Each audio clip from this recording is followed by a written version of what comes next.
This video is the beginning of Chapter 6, where we are going to work with relations and functions and graphs of lines in a plane. This is section 6.1. We are talking about coordinates in a plane. Now, this is something different for me. I'm not particularly impressed to be doing this video this way, but we'll see how it works out.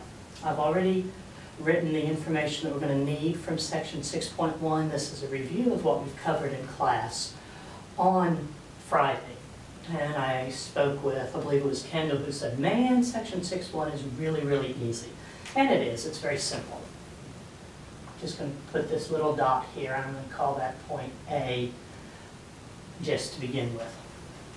What we have done up to this point, we have only been graphing and solving equations where we have simply one variable. For instance, x is equal to 3. And if I asked you to plot the graph of x is equal to 3, you wouldn't have any trouble at all doing that. You would draw a number line. You would probably show me the origin. You would draw in number 3 and say this is the graph of the point where x is equal to 3, because you've learned how to do that very well. You've also graphed inequalities where we had said, okay, now draw me the graph where x can be greater than or equal to 3. So there's not a limit to the number of possible solutions for x, because x can be the number 3 itself and can be anything greater than 3. So that solution extends the whole way to infinity in the positive direction.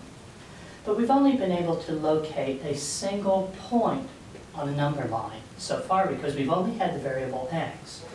What we're going to work into now is we're going to add a second variable to our equations that we solve, and they are totally cool. You have an x and y. For example, y is equal to x plus 1. And later in this video, I'll show you that I can just look at this and say, oh, I recognize that that's the graph of a straight line. And just by looking at the form that this equation is, I can show you what that line is going to graph into. What I have drawn on the board here, where we have two intersecting number lines. Now, I don't have a ruler here at the library or a yardstick, but we have this vertical number line that should be straight, and a horizontal number line. The horizontal line is known as the x-axis. The vertical number line is called the y-axis. That never changes. That gives us two-dimensional space. You measure things in 2 dimensions when you talk about the area. If you wanted to find the area of this rectangle and you knew it was 5 units wide and 6 units long, you would simply multiply the length times the width to get 30 squared units. 30 square units. So what this plane is it's like this sheet of paper in this room that extends forever in space. It's a flat surface. That's what we're going to be dealing with. You don't deal with three-dimensional objects until you get into higher level math. But back to these two intersecting number lines that we have. X-axis, y-axis, together they make what we call a coordinate plane. Right here, the coordinate plane. This is also called the Cartesian coordinate system. It's a Cartesian plane. Let's erase my little line for the moment. It's a Cartesian plane because Rene Descartes is the man who God allowed to be able to come up with this whole system of locating a point somewhere on a plane. We've located point A here. Now, what we did in class was we played Battleship of sorts. We said, okay, how would I know where that point A is? And you said, oh, well, that's easy. It's going to be x is 1, y is negative 1.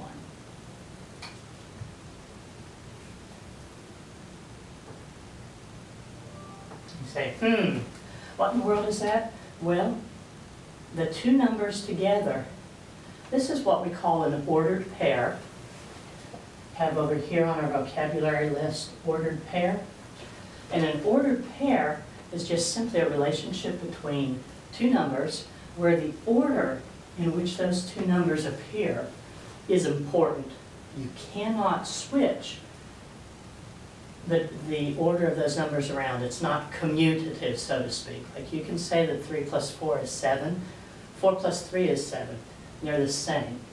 But when you're talking about ordered pairs, you can't say that 1, negative 1 is the same as the point negative 1, 1. They're not the same. So an ordered pair is a relationship between two numbers in which order is important.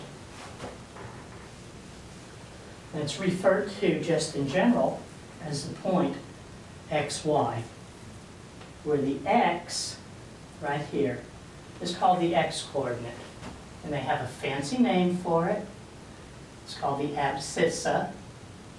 And I'm writing it out again so you can see me write it out, because you'll want to make sure that you know how to spell abscissa. And that includes that the teacher should know how to spell abscissa as well. There's an S, C-I-S, abscissa. And I spelled it incorrectly over here as well. A-B-S, C-I-S-S-A. The y-coordinate, coordinate is spelled with an E, is the second number in your ordered pair, and that's called the ordinate. You can think of abscissa and ordinate sort of like the formal names or the legal names for these coordinates. My name is Elizabeth Ann, but most people don't even know my name is Elizabeth because I'm known by the name Betsy. So the abscissa is sort of like my Elizabeth Ann. But what the abscissa goes by is it's called the x-coordinate. The ordinate is called the y-coordinate. So that's just that little bit of vocabulary there. We now have the x-coordinate, we have the y-coordinate. I want to talk about the way that this coordinate plane was set up. We just look at this horizontal number line here. In fact, I'm going to go ahead and erase that.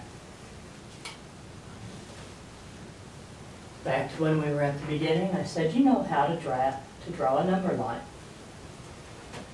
You have the 0 point.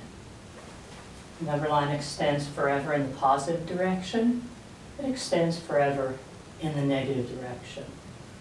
In the coordinate plane, the horizontal line is the x-axis. But we also add this vertical line, and this is called, as I said, the y-axis. And its numbers are arranged like you have the numbers arranged on a thermometer.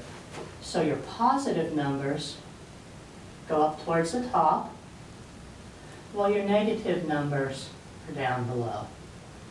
-2, -3. This point right here in the middle, where the two zeros cross, that's called the origin of the number line, because that's where 0 is. And the coordinates of that point are the x is going to be 0, and the y is going to be 0 as well. This is the origin of our coordinate plane. Now back to this Cartesian plane. It's a plane that has a y-axis and an x-axis. And René Descartes used Cartesian coordinates, which are named for him. And the Cartesian coordinates are simply the ordered pair. that takes the form x, y. So let's say I have the Cartesian coordinates 1 and 3. That's simply a pair of numbers, a relationship between these two numbers. Order is important. The 1 is first, which is the x, and the 3 is second, which is the y.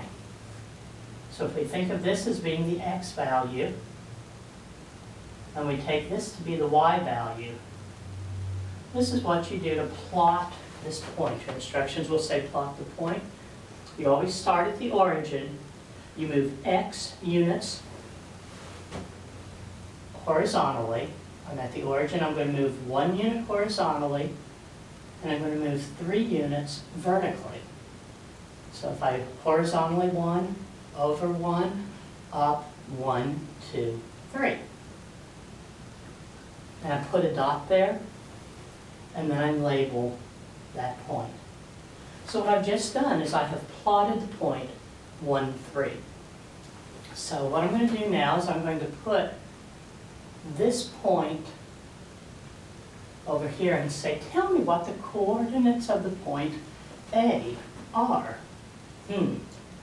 Well, start at the origin, move x units on the number line. What's gone to the left, hasn't it? 1, 2, 3. It's in line with the -3. 1, 2, 3. And it's a positive 3. You go over -3 units on the x-axis. You go up 3 units on the y-axis. And that's how you come up with the coordinates of point A as being -3, 3. Now, let's say that you had instructions that said, plot the point 3, -3. And I'm picking 3, -3 purposely because you might think, oh, it's the same. It uses a -3 and a +3. Got a -3 and a +3, so it must be the same. You know, the order doesn't matter. But remember, they're ordered pairs. The Cartesian coordinates, it's a relationship between two numbers in which order is important. The first number is the distance that you move from the origin on the number line. So we're going to move 3 units in the positive direction. The second number is the direction that you move up or down on the y-axis. So we're going to move 3 units down on the y-axis. Right here from 0, over 3, and y is -3, down 3. This right here is the point 3, -3. And this illustrates to you that order is very important when you're plotting points. That's the end of section 6.1, but I do want to show you that one really cool thing a lot of you are going to enjoy about section 6 and on, because we're really moving on into algebra now. So we're going into 2 dimensions. Y is equal to x plus 2. Let's just say that we had x is equal to 2. That is so boring at this point now to plot, because you know how to do this. But y is equal to x plus 2 is a little bit cooler. And I can look at this and say that, see that my graph is going to hit the y-axis at the point 2. It's going to be up 1 and over 1. 2 points will determine a line. So what this is a graph of a line. Oh, that was really bad as far as I drew it. That wouldn't be crooked. But this is a straight line that passes between the points, that crosses the y-axis at the point where y is equal to 2. And you would label that as a line, y is equal to x plus 2. So this week we're going to learn how to graph those. It's a lot of fun. That is the end of section 6.1.